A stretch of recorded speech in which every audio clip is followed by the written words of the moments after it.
Hi friends, welcome to Nisharose kitchen. ഇന്ന് നമുക്ക് മുതിരക്കറി ഇതുപോലെ നല്ല ടേസ്റ്റി ആയിട്ട് എങ്ങനെയാണ് തയ്യാറാക്കിയെടുക്കുന്നതെന്ന് നോക്കാം. എൻ്റെ അമ്മ തയ്യാറാക്കുമായിരുന്നു ഈ കറി നല്ല ടേസ്റ്റി ആയിട്ട്. അതുപോലെ തന്നെയാണ് ഞാൻ ഈ കറി ഇപ്പോൾ റെഡിയാക്കി എടുത്തത്. ഈ കറി തനി നാടൻ കറിയാണ്. മഴയുള്ള സമയത്ത് കഴിക്കാൻ പറ്റിയ കറിയാണ്, ചോറിൻ്റെ കൂടെയൊക്കെ. അപ്പോൾ നിങ്ങളിത് ഇതുപോലെ ഒന്ന് തയ്യാറാക്കി നോക്കണം. നോക്കിയിട്ട് ഇഷ്ടപ്പെട്ടെങ്കിൽ ഞങ്ങളുടെ ചാനൽ സബ്സ്ക്രൈബ് ചെയ്യുകയും ലൈക്ക് ചെയ്യുകയും ചെയ്യണം. അപ്പോൾ എങ്ങനെയാണ് നല്ല ടേസ്റ്റി ആയിട്ട് ഈ കറി വെക്കുന്നത് നോക്കാം.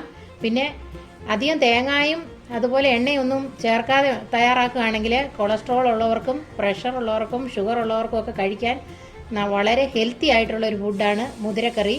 അപ്പോൾ ഇതെങ്ങനെയാണ് നമുക്ക് ഈസി ആയിട്ട് തയ്യാറാക്കി എടുക്കുന്നത് നോക്കാം. മുതിര തയ്യാറാക്കാൻ വേണ്ട ഇൻഗ്രീഡിയൻസ് എന്തെല്ലാമാണെന്ന് നമുക്ക് നോക്കാം. അതിനായിട്ട് ഞാൻ 1 കപ്പ് മുതിര എടുത്തിട്ടുണ്ട്. ഈ 1 കപ്പ് മുതിര ഞാൻ തലേദിവസം രാത്രി വെള്ളത്തിലിട്ട് സോക്ക് ചെയ്തെടുത്ത് വെച്ചിരിക്കുന്നതാണ്. നമ്മൾ കുതിർത്തെടുക്കണം മുതിര കറി വെക്കുന്നതിനായിട്ട്. അപ്പോൾ നമ്മൾ ഒരു 5 മണിക്കൂറെങ്കിലും കുറഞ്ഞത് വെള്ളത്തിലിട്ട് കുതിർത്തെടുക്കണം നമ്മൾ മുതിര, എന്നാലേ നന്നായിട്ട് വെന്ത് വരുള്ളൂ, അല്ലെങ്കിൽ വറുത്തെടുക്കണം. അപ്പോൾ ഞാനിപ്പം തലേദിവസം വെള്ളത്തിലിട്ട് കുതിർത്തെടുത്ത് വെച്ചിരിക്കുന്നതാണ്. പിന്നെ വേണ്ട നമുക്ക് തേങ്ങയാണ്. തേങ്ങ ഞാൻ എടുത്തിരിക്കുന്നത് ഒരു ചെറിയ തേങ്ങയുടെ അരമുറി തേങ്ങ ഞാൻ ചിരകി വെച്ചിട്ടുണ്ട്. പിന്നെ എടുത്തിരിക്കുന്നത് കാശ്മീരി ചില്ലി പൗഡർ, ഈ സ്പൂണിന് 1 സ്പൂൺ എടുത്ത് വെച്ചിട്ടുണ്ട്. 1/2 സ്പൂൺ ജീരകം, 7 വെളുത്തുള്ളി അല്ലി, മഞ്ഞൾപ്പൊടി, ഒരു 3/4 സ്പൂണോളം മഞ്ഞൾപ്പൊടി എടുത്ത് വെച്ചിട്ടുണ്ട്. ഇത്രയുമാണ് ഇതിൻ്റെ ഇൻഗ്രീഡിയൻസ്. നമ്മളിനി ഇത് നന്നായിട്ട് വേവിച്ചെടുക്കണം. ആദ്യം കുക്കറിലിട്ട് ഇത് നന്നായിട്ട് കഴുകി വൃത്തിയാക്കി എടുത്ത് വെച്ചിരിക്കുന്നതാണ്. നമ്മൾ മുതിര കടയിൽ നിന്ന് വാങ്ങുമ്പം ചിലപ്പോൾ നല്ല മുതിരയാണെങ്കിൽ കല്ലൊന്നും കാണുകയില്ല, അല്ലെങ്കിൽ നമ്മൾ കഴുകുമ്പോൾ കല്ലൊക്കെ കാണും. അതൊക്കെ നീക്കി വേണം നമ്മൾ എടുക്കാനായിട്ട്. അപ്പോൾ ഞാനിത് കല്ലൊന്നും ഇല്ലാതെ കഴുകിയെടുത്ത് വെച്ചിരിക്കുന്നതാണ്. ഒരു 3 പ്രാവശ്യമെങ്കിലും നന്നായിട്ട് കഴുകണം ഇത്. അപ്പോൾ കഴുകിയെടുത്ത് വെച്ചിരിക്കുന്നതാണ്. ഇനി നമുക്കിത് എങ്ങനെയാണ് വേവിച്ചെടുക്കുന്നത് നോക്കാം. അതിനായിട്ട് ഞാനൊരു കുക്കർ എടുക്കട്ടെ. മുതിര വേവിച്ചെടുക്കുന്നതിനായിട്ട് ഞാനൊരു കുക്കർ എടുത്ത് വെച്ചിട്ടുണ്ട്. ഈ കുക്കറിനകത്തേക്ക് നമുക്ക് മുതിര ഇട്ട് കൊടുക്കാം.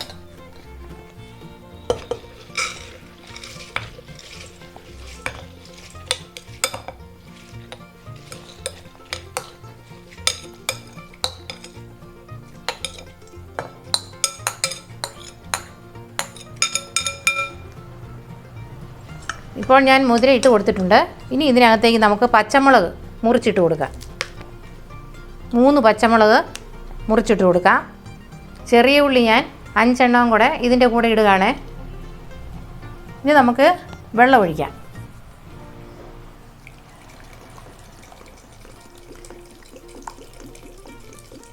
വെള്ളം ഒഴിക്കുമ്പോൾ കുറച്ചധികം വെള്ളം ഒഴിക്കണം. ഇത് നല്ല വേവുള്ളതാണ് മുതിര.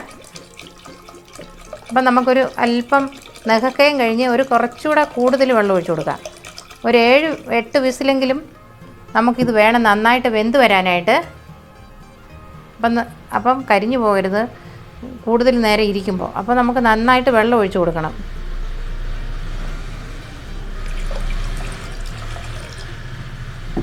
ഞാനിപ്പോൾ ഇത്രയും വെള്ളം ഒഴിച്ചിട്ടുണ്ട്. അപ്പോൾ ഇനി നമുക്ക് ഇത് കുക്കർ അടച്ച് സ്റ്റൗവിന്മേൽ വയ്ക്കാം. 7 അതിൽ കൂടുതൽ വിസിൽ, ഒരു 8-10 വിസിലായാലും കുഴപ്പമില്ല. നന്നായിട്ട് വെന്ത് വരണമെങ്കിൽ ഒരു 7 വിസിൽ കൂടുതൽ വരണം. അപ്പോൾ നമുക്കിതിങ്ങനെ സ്റ്റൗവിന്മേൽ വെച്ച് നമുക്ക് സ്റ്റൗ ഓണാക്കാം. ഞാനിപ്പോൾ കുക്കർ സ്റ്റൗവിന്മേൽ വെച്ച് സ്റ്റൗ ഓണാക്കിയിട്ടുണ്ട്. ഇനി നമുക്കിത് വെന്ത് വരുന്നതിനായിട്ട് വെയിറ്റ് ചെയ്യാം. ഈ സമയം കൊണ്ട് നമുക്ക് അരപ്പ് റെഡിയാക്കി എടുക്കാം. മുതിര വേകുന്ന നേരം കൊണ്ട് നമുക്ക് അരപ്പ് റെഡിയാക്കി എടുത്തിട്ട് വരാം. മിക്സിയുടെ ജാറിലിട്ട് നമുക്ക് ഒന്ന് അരച്ചെടുത്തിട്ട് വരാം. ഇപ്പോൾ ഞാൻ അരപ്പ് റെഡിയാക്കി എടുത്ത് വെച്ചിട്ടുണ്ട്. ഇതുപോലെ അരഞ്ഞാൽ മതി, കണ്ടോ? ഒരുപാട് പേസ്റ്റ് പോലെ അരഞ്ഞു പോകരുത്. ഇതുപോലെ ഒന്ന് അരച്ചെടുത്താൽ മതി. കുക്കറിൽ 8 വിസിലായപ്പോഴത്തേക്കും ഞാൻ കുക്കർ ഓഫ് ചെയ്തായിരുന്നു. ഇപ്പോൾ കുക്കറിൻ്റെ വിസിലെല്ലാം പോയിട്ടുണ്ട്. ഇനി നമുക്കിത് തുറന്നു നോക്കാം.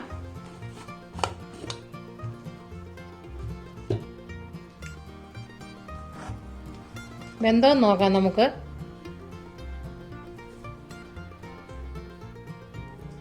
നന്നായിട്ട് വെന്തിട്ടുണ്ട്, ഉണ്ടോ? നന്നായിട്ട് വെന്തു. ഇനി നമുക്ക് ഇതിനകത്തേക്ക് അരപ്പിട്ട് കൊടുക്കാം.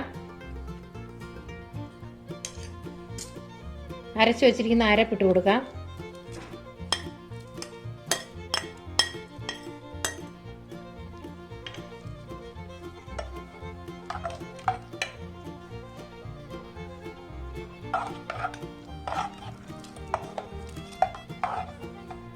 നമുക്കിനി അല്പം ഉടച്ചു കൊടുക്കാം.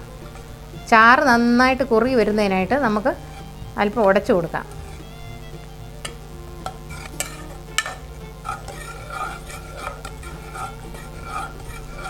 ഇനി നമുക്ക് ഇതിനകത്തേക്ക് ഉപ്പും കൂടെ ഒഴിച്ചു കൊടുക്കാം. ഞാൻ ഉപ്പ് നീരാണ് ഒഴിക്കുന്നത്.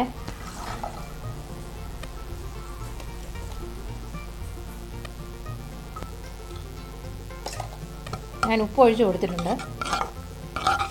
ഉപ്പൊക്കെ നമുക്ക് കറക്റ്റാണോ എന്ന് നോക്കണം.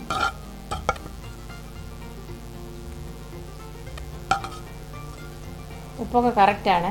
ഇനി നമുക്കിത് സ്റ്റൗവിന്മേൽ വെച്ച് നന്നായിട്ട് തിളപ്പിച്ചെടുക്കാം.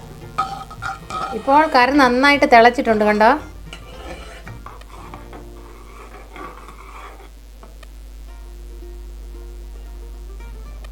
ഇപ്പോൾ ഞാൻ കറിവേപ്പിലയും ഇട്ട് കൊടുത്തിട്ടുണ്ട്. ചാറ് വേണമെങ്കിൽ കണ്ടോ, ആവശ്യത്തിന് ചാറുണ്ട്. ചാറില്ലെങ്കിൽ അല്പം വെള്ളം നമുക്ക് അരപ്പ് വെള്ളം ഒഴിച്ചു കൊടുക്കാവുന്നതാണ്. ഇപ്പം നന്നായിട്ട് തിളച്ച് കഴിഞ്ഞൊരു 3-4 മിനിറ്റ് ഇതിപ്പോൾ തിളച്ച് കഴിഞ്ഞിട്ടുണ്ട്. ഇനി നമുക്കിതിനകത്തേക്ക് കടുക് പൊട്ടിച്ചൊഴിക്കാം. ഇപ്പോൾ ഞാനൊരു പാന് അടുപ്പി വെച്ച് എണ്ണ ഒഴിച്ചു കൊടുത്തിട്ടുണ്ട്, വെളിച്ചെണ്ണ ഒഴിച്ചു കൊടുത്തിട്ടുണ്ട്. 2 സ്പൂൺ വെളിച്ചെണ്ണയാണ് ഒഴിച്ചു കൊടുത്തിരിക്കുന്നത്. അതിപ്പോൾ ചൂടായിട്ടുണ്ട്. ഇനി നമുക്ക് അതിനകത്തേക്ക് കടുക് ഇട്ട് കൊടുക്കാം.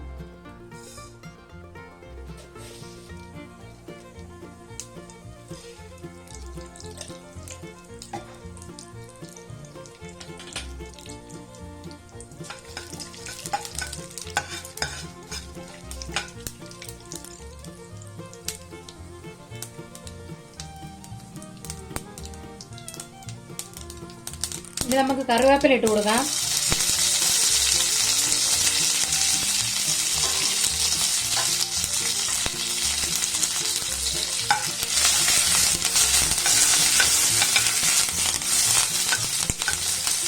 ഇനി നമുക്ക് ചെറിയ ഉള്ളി അരിഞ്ഞിട്ട് കൊടുക്കാം.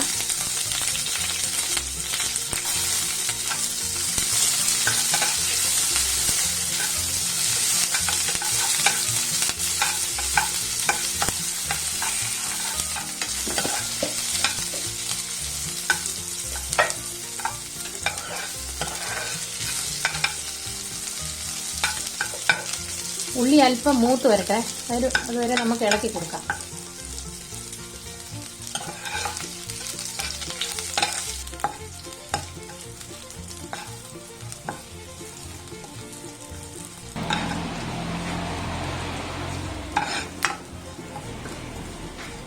ഉള്ളി അല്പം ചുമന്ന് വരണം,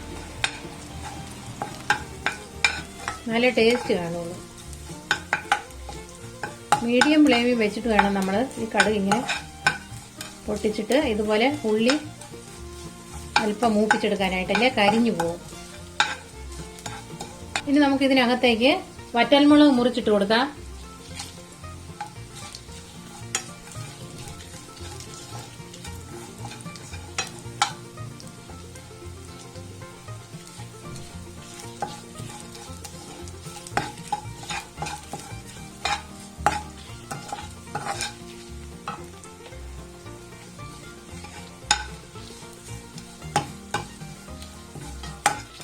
ഇപ്പോൾ മൂത്തിട്ടുണ്ട്. നമുക്കിനി ഇതിനകത്തേക്ക് ഒരല്പം കുരുമുളക് കൂടി ഇട്ട് കൊടുക്കാം.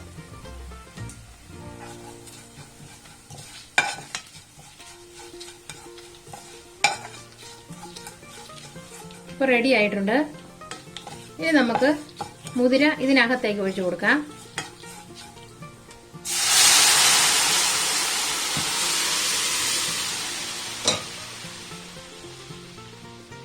നമുക്ക് മുതിര ഒഴിച്ചു കൊടുത്തിട്ടുണ്ട്. ഇനി പെട്ടെന്ന് തന്നെ നമ്മളിത് മൂടി വയ്ക്കണം. ഞാനിപ്പോൾ കടുക് പൊട്ടിച്ചതിന് ശേഷം മുതിരക്കറി കടുക് പൊട്ടിച്ച പാത്രത്തിനകത്തേക്ക് ഒഴിച്ചു വെച്ചിട്ടുണ്ട്.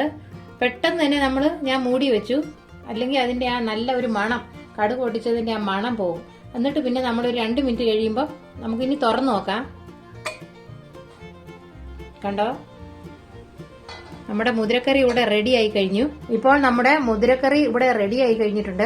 ചോറിന്റെ കൂടെ, അപ്പത്തിന്റെ കൂടെ, ദോശയുടെ കൂടെയൊക്കെ കഴിക്കാൻ നല്ലൊരു കോമ്പിനേഷനാണ് നമ്മുടെ ഹെൽത്തി ആയിട്ടുള്ള മുതിരക്കറി. അപ്പോൾ നിങ്ങൾക്ക് ഈ വീഡിയോ ഇഷ്ടമായെങ്കിൽ ഞങ്ങളുടെ ചാനൽ സബ്സ്ക്രൈബ് ചെയ്യാൻ മറക്കരുത്. തൊട്ടടുത്ത് കാണുന്ന ബെൽ ബട്ടൺ കൂടി പ്രസ് ചെയ്യാൻ വേണം. താങ്ക്